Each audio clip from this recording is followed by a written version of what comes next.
kaming mabilan dito na masarap na pang... So, ito yung order namin. Tapos, tsaka tayo pupunta sa pa. May magte-take out kami. Kasi lalagay lang namin sa tent.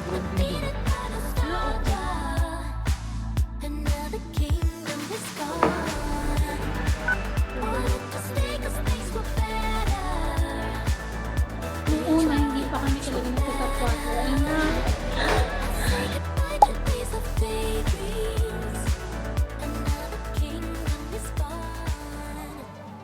Hola! Guys, dumating yung order natin from Villarreal Shop. So, yung Villarreal Shop is Filipino store sa Madrid. Di ba na-vlog natin yun before? So, dahil ngayon nung pumunta kami ng Madrid, hindi na kami nakabili dun sa store. Nag-order na lang kami sa website nila. So, mabigat siya guys. Buti na lang nag-order na lang kami sa website nila.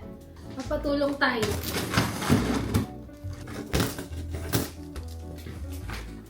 Okay, thank you. Guys, ang bigat. Ang dami kasi niyang in-order. Siya yung umorder. Si JK, guys. Ang dami! Guys, sobrang dami niyang binili. Okay.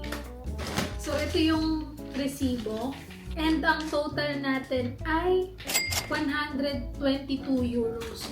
So, ang bayad sa shipping fee ay 10 euros. And, syempre may VAT dito. Chicharon limang Juan. Chippy. Vichy. Martis. Piatos. Grabe, ang dami, love. Crave na siya sa mga chichirya. Kasi wala yung isang mangwan na kulay brown eh. Pinapalitan. Dato puti, vinegar, and soy sauce. Dalawa na yung binili. Dami! Oh. So guys, tapos nagpabili na rin ako nitong crispy fry kasi nga, guys, wala kaming mabilan dito na masarap na pang-coat ng fried chicken. Dried fish. Tsaka yung sili. So, ayun. Iba pa rin talaga guys yung lasa ng crispy fry kapag nagpa-fried chicken kami. So, ayun. Kung pupunta kayo dito, huwag niyong kakalimutan yung crispy fry kasi iba talaga siya sa fried chicken. And, nag-try na kami dito ng iba't ibang harina nila. Tapos, walang cornstarch dito. So, crispy fry, number 1 yung daling yan. And, ito pala yung in-order ni JK na dried fish at sile. Ayan. Alam nyo guys, syempre dito sa Spain, mahal talaga yung mga Filipino products. Kasi syempre mahal yung pag-import dito niyan. Ayan, bumili na si JK ng cornstarch. Kasi wala kaming nakikitang cornstarch dito sa mga grocery store. Sabi ni Dre, meron daw sa Yummy Market, dun sa Korean store, pero hindi namin siya nakita. So, bumili na lang si JK dito sa Villarreal. Ito lang, coconut water. Ewan ko siya kasi yung nag-order guys eh. Tapos, bumili siya ng pancit canton. Ang sabi nilang Queen, parang iba daw yung lasa ng pancit canton dito kumpara sa Philippines kasi parang since meron ng mga food regulation na sinusunod dito, parang syempre may mga nababawasan na ingredients, may natatanggal, ganun. So hindi siya tulad nung lasa sa Philippines dahil iba yung lasa ng pancit canton dito dahil nga sa food regulation.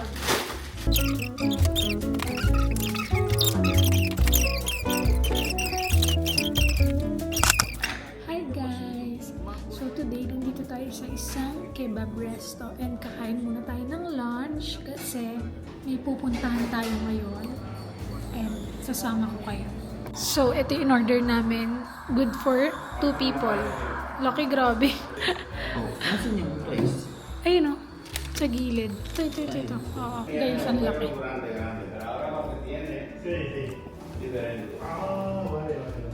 Tapos na kami kumain guys. So, malapit lang naman yung El Corte Inglés. Dito muna tayo titingin at para matanong natin kung may mga freebies sila. Tapos, tsaka tayo pupunta sa pangalawang stop and third stop.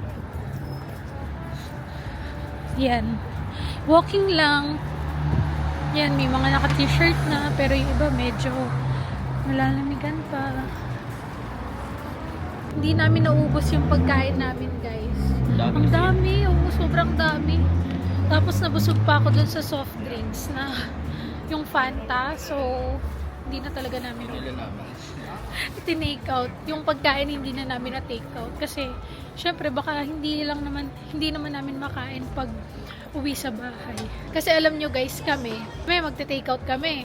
Tapos ilalagay lang namin sa ref. Hanggang sa mabubulok na dun sa ref. So, alam ko may mga nakaka-relate dyan. Kaya, Tayo lang ganun. tayo lang ganon. Ayan, nandito na kami sa El Corte, guys. Akyat lang tayo sa may pinakataas kasi nandun yung mga tech, yung mga gadgets. Ayan, walking na kami, guys. Gloomy lang yung weather ngayon. Pero bukas maaraw na naman.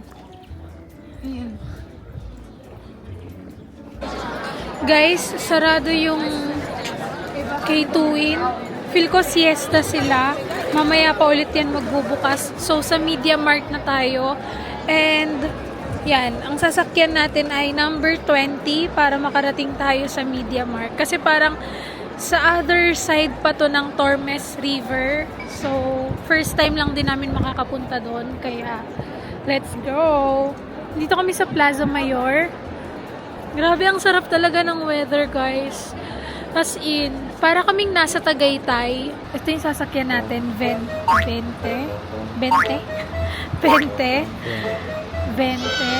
And 3 stops tayo. Tas guys, alam nyo ba, Avanza rin siya. Tas Busil. So, yung QR na ginagamit natin simula sa bahay hanggang dito. Diba QR lang yun na libre? So, dito, yun din yung gagamitin natin. So, libre lang ulit yung ating transport. Guys, we're here. At first time namin dito. So, ito yung parang other side nung pag tumawid ka ng bridge sa Salamanca. So, dito, sobrang daming mga malalaking parang stores. So, ayan, yung mga pang-car, mga kasa. Suzuki, Kia. Oh, Suzuki, Kia, ano pa ba? Ayan. So, andito yung Media Mart. Media Mart. Tapos, ayun, kung makikita nyo, parang ibang side nga to. Kasi guys, diba, kung doon sa sentro sa Salamanca, puro maraming mga maliliit na stores. Saka parang historical yung itsura. Oo, historical yung itsura. Kasi nga guys, yung sa sentro, sa Salamanca, yun talaga yung parang, diba, nakikita nyo, andun lahat ng simbahan, yung mga university na sobrang tagal pa, mga 16th century, 1st century. So, yun yung pinaka main na center before. Tapos, etong other part ng pag tumawid ka ng river, ano na siya, parang rural pa siya before. Kaya parang siguro dito nila tinayo yung mga malalaking establishment. No? Bawal galawin yun eh. Kasi ano yun, di ba? Ano ba yun? Dineclare siya na UNESCO World Heritage. World Heritage. Kaya bawal siyang baguhin. Tama.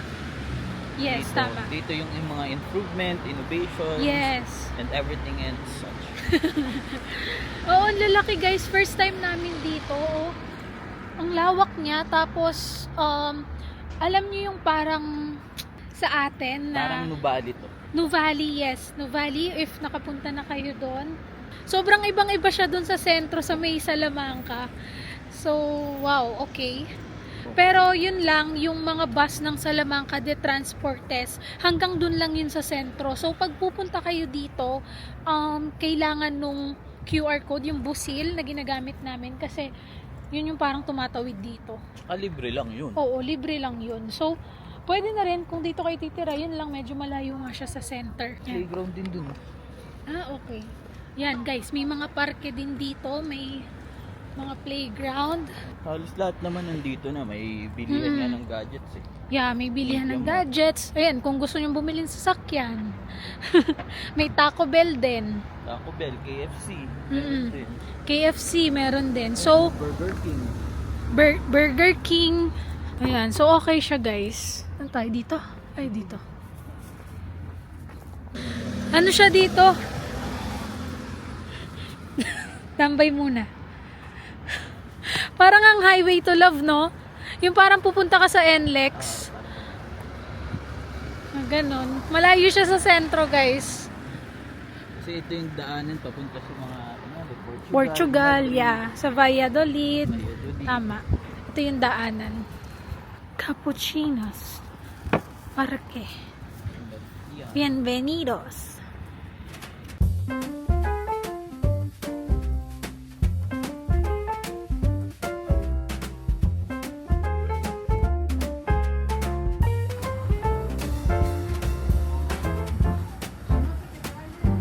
Ayan guys, so ito yung gusto kong cellphone, yung iPhone 17 Pro Max. Pero hindi orange guys, gusto ko yung silver. Yun, tinitingnan ko lang kasi wala kami nakikita na nag-a-assist. So baka lalapit kami doon para ayun, may mag-assist. Hindi ko alam if makukuha natin to kasi parang meron silang oferta or promosyon na pag bumili ka ata, meron kang tarjeta regalo na 50 euros. So, let's check. Guys, so wala silang stock sa MediaMarkt. Tapos, yung K2win or Katuwin, tawag nila Katuwin, mag-open siya ng 4:30 PM. So, feel ko pagdating natin yan, open na yon. So, try natin. Wala silang mga stocks. Kung walang stocks, sarado. Tapos, yung nakalagay doon na tarjeta regalo, 50. Pag pala magpapareserve ka ng iPhone 17. So, hindi siya sa Pro Max. Tapos guys, alam nyo ba na mahal dito yung mga gadgets kasi nga yung tax dito malaki. So kung sa Philippines, kunwari ang 256 gig na iPhone 17 Pro Max, nasa 86,000 pesos lang. Dito sa Spain, yung 256 gig, nasa 100,000 plus na siya. Depende lo que dé, hoy el técnico no está. El técnico trabaja de lunes a martes, como lunes a lunes que hago, So, nag-video lang din ako sa phone, kaya dito ako nakatingin. So, and finally, nakuha na natin. So, hindi kami doon nag-unboxing kasi parang binigay niya lang, nilagay niya lang dito, tapos nagbayad lang, ganun. So, paano na lang mag-unboxing?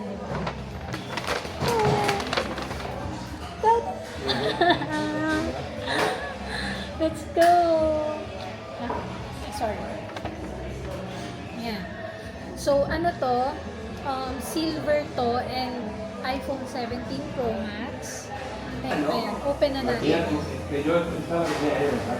Claro que no tiene, porque tiene que cambiar ahí. Tada!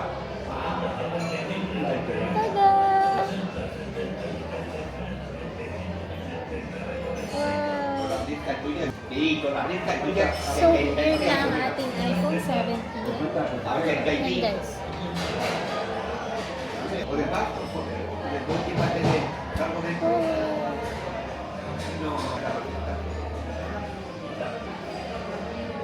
Hola!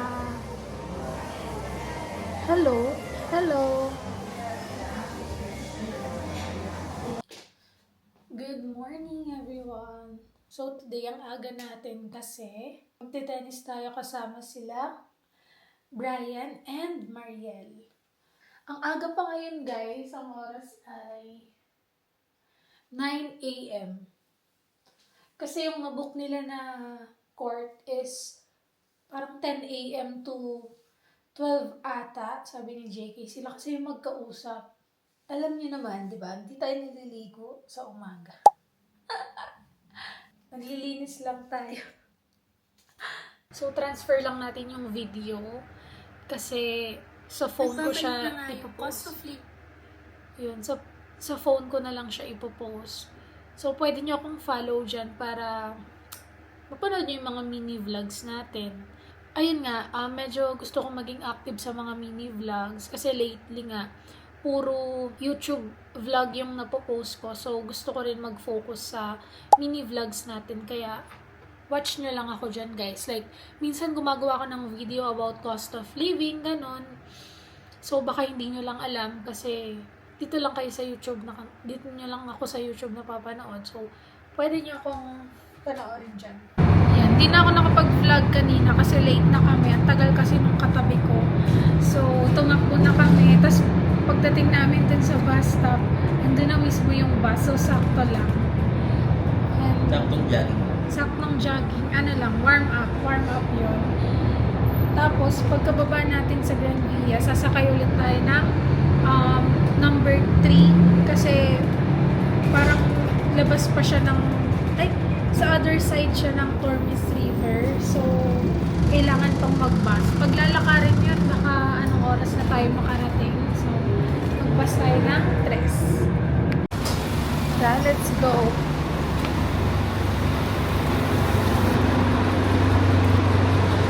Tatawid tayo doon kasi yung bus na pa ganun yung sasakyan natin. Sa kabilang side tayo sasakay. Ganda ng outfit mo ah. Hindi ka ba nilalamig? Hindi. Pero hindi na ganun kalamig, love, no? Kahit umaga. 9 a.m., 9:50 a.m. na, guys. And, ayan. Mainit na. Bakit? We're here, guys. So, nakababa na kami ng number 3 na bus. Tapos, naglalakad na kami dito kasi ito na yung court. Ayan na yun. Yung nakikita nyo. Charot. Ito na ba? Oh, ayan na. Baka sa loob. Yun, Hindi ba yan yun? yung luma yung ato. Kasi yan yung 40 per hour. Ay, talaga. Ang mahal pala. 20 Yung mga, ha? 40 per hour. May mga court pala dito na 40 per hour. 40 euros per hour. So, dun tayo sa... Magkano yung sa atin? 7 euros. 7 euros. Yung mga pro ngayon maglalaro ng tennis. Ito na yan. Hindi namin alam kung tama ba itong ginagawa namin. Kung tama ba itong dinadaanan namin. Ready ka na po, mag-follow dyan.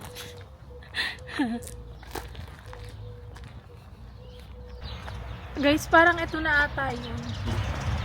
Sa kabila. Ito kasi paddle siya. So, merong 4 na court dito pang paddle. Tapos, doon naman tennis. Kasi mas malaki yung tennis talaga, guys.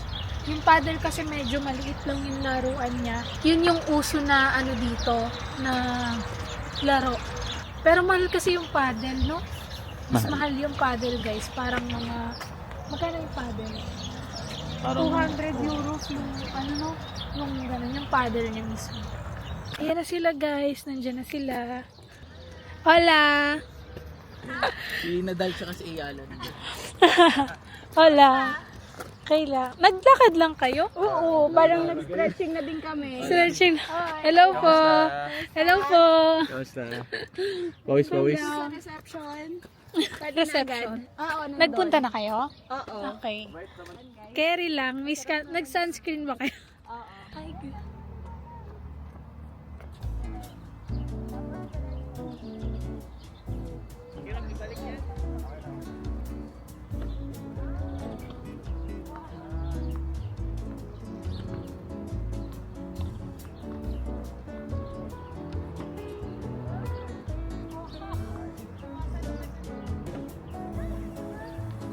Nagpa-practice muna kami. Tinuturuan nila kami, guys. Kasi marunong sila maglaro.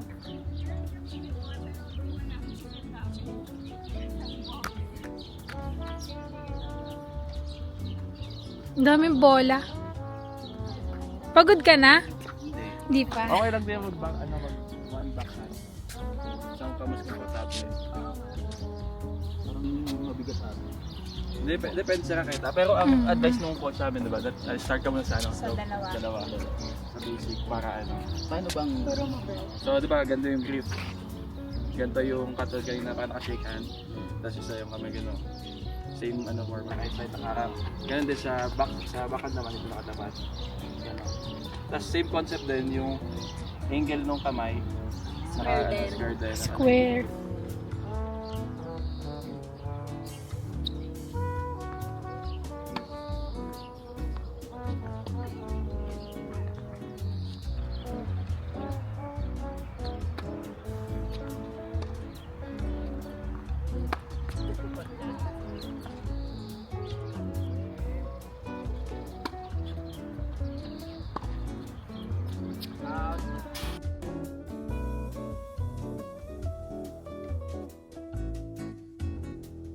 We're done. Napagod kayo dyan? Pagod. Pagod ka? Sulit? It. Love, ikaw, nangitim ka na. Tignan mo, nangitim siya. Love, pakita mo yung ano mo. Pero ang galing mo na, Love. Talaga. Addict na to sila. Oo nga eh. So, ito yung sinasabi ko sa inyo na Brita. TikTok ko at tayo nabanggit. Water filter. So, o-open natin siya.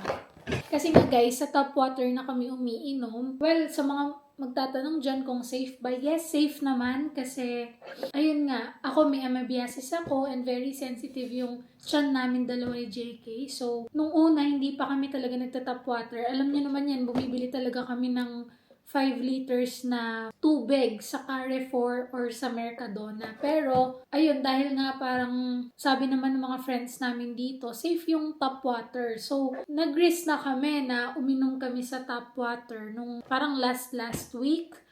And may nag-reco dun sa TikTok ko na bumili daw kami ng Brita. Ito, yung water filter nga siya. So, open natin.